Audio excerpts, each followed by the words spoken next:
अमेरिकेचे राष्ट्राध्यक्ष Donald Trump यांनी युद्ध लवकरच संपेल असे संकेत दिले।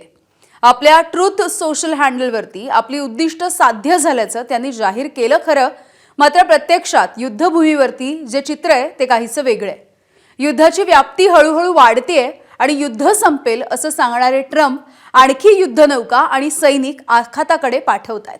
त्यामुळे ट्रम्प स्वतः गोंधळलेत की ते गोंधळ निर्माण करण्याचा प्रयत्न करतायत असा प्रश्न आता जगाला पडलाय।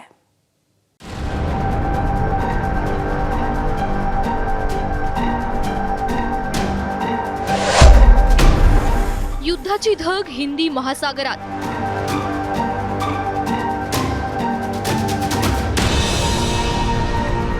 ब्रिटनच्या तळावर इराणचा हल्ला।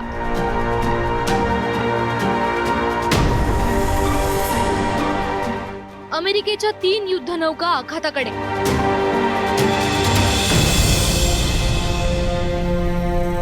इराण युद्धाला 3 आठवडे पूर्ण झाले असताना त्याची व्याप्ती वाढताना दिसते। पश्चिम आशियातील आखाताची सीमा ओलांडून आता हिंदी महासागरात हल्ले होऊ लागलेत। इराणनं प्रथमच दिएगो गार्सियामधील ब्रिटनच्या लष्करी तळावर क्षेपणास्त्र डागली। ही दोन्ही क्षेपणास्त्र हवेतच नष्ट करण्यात अमेरिकेच्या हवाई सुरक्षेला यश आलं असलं तरी इराणनं प्रथमच युरोपातल्या महाशक्तीला आव्हान दिल्यामुळे युद्ध आणखी भडकण्याची भीती निर्माण झाली आहे।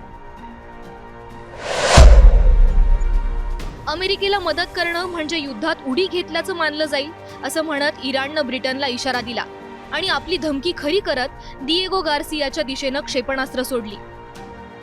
दिएगो गार्सियावर केलेला हल्ला म्हणजे एक प्रकारे ब्रिटनच्या सार्वभौमत्वावर केलेला हल्ला आहे आणि स्ट्रॅटेजिकली भूराजकीय दृष्ट्या दिएगो गार्सिया बेट हे अत्यंत महत्त्वाचं असल्यामुळे अमेरिकेसाठी त्याचबरोबर ब्रिटनसाठी त्याचं विशेष महत्त्व आहे आणि इराण जर त्याला सुद्धा टार्गेट करत असेल तर सरळ सरळ येणाऱ्या काळामध्ये ब्रिटन आणि इतर नाटो सदस्य राष्ट्र जी आतापर्यंत इराण विरुद्धच्या युद्धामध्ये वेट अँड वॉचची भूमिका घेत होते ते सुद्धा आता सरळ सरळ या युद्धामध्ये ओढले जाण्याची शक्यता आहे। इराण एवढा भडकण्याचं कारण ब्रिटनचे हे 2 लष्करी तळ युद्धाचं चित्र पालटू शकतात। त्यातही दिएगो गार्सियाच्या तळानं आपलं महत्त्व यापूर्वीही अनेकदा सिद्ध केलंय। हा हिंद महासागरातल्या चागोस द्वीप समूहाचा एक भाग आहे। दुसऱ्या जागतिक महायुद्धात ब्रिटननं या बेटावर आपला लष्करी तळ उभारला। आता अमेरिका आणि ब्रिटनची सैन्यदलं त्याचा संयुक्त वापर करतात।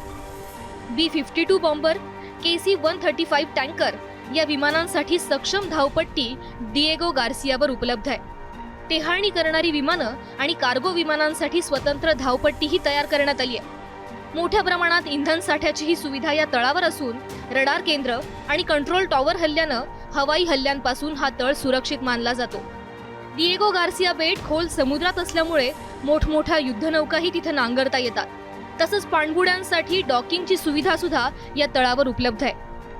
हिंदी महासागराच्या मध्यभागी असलेल्या या तळामुळे एकाच वेळी पूर्व आणि पश्चिम आशिया, आफ्रिकेवर नजर ठेवता येते। बहुतांश तेल वाहतूक मार्ग हिंदी महासागरातून जात असल्यामुळे जहाजांची सुरक्षाही तिथून करणं शक्य होतं। आजवर अनेक युद्धांमध्ये दिएगो गार्सियानं आपलं महत्त्व सिद्ध केलंय। 1991च्या आखाती युद्धात अमेरिकेसाठी हा तळ निर्णायक ठरला होता। याच तळावरून उडालेल्या विमानांनी इराकवर हवाई हल्ले चढवले। 2000 साली अफगाणिस्तानातल्या तालिबान आणि अल कायदा विरोधात केलेल्या कारवाईत दिएगो गार्सियाची अमेरिकेच्या लष्कराला मोठी मदत झाली। अगदी अलीकडे 2024-25 मध्ये येमेनच्या हुथी बंडखोरांविरोधात कारवाई करण्यासाठी अमेरिकेनं याच तळाचा उपयोग केला होता। इराणनं ब्रिटनचा तळ टार्गेट केल्यामुळे युद्ध लांबण्याची शक्यता निर्माण झाली असताना अमेरिकेनं आणखी 3 युद्धनौका आखाताच्या दिशेनं रवाना केल्यात। त्यातून US मरीन या अत्यंत घातक दलाचे 50,000 जवानही युद्धभूमीकडे निघालेत।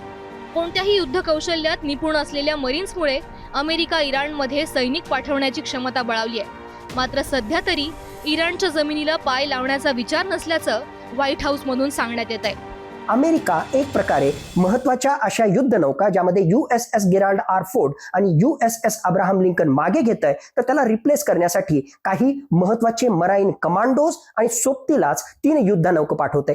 यातून अशा प्रकारचा संदेश सुद्धा डोनाल्ड ट्रम्प देत आहेत की आम्ही तर पूर्ण तयारी केलेली आहे आणि जर गरज पडली तर इराणमध्ये घुसून सत्ता बदलासाठी त्याचबरोबर खार्ग आयलँडवर एक प्रकारे कब्जा करण्यासाठी ग्राउंड इन्व्हेजन म्हणजेच सैनिक इराणमध्ये घुसवण्याची सुद्धा आमची तयारी आहे। असेच इंडिकेशन्स या सगळ्या कारवाईमधून अमेरिका इराणला देतोय।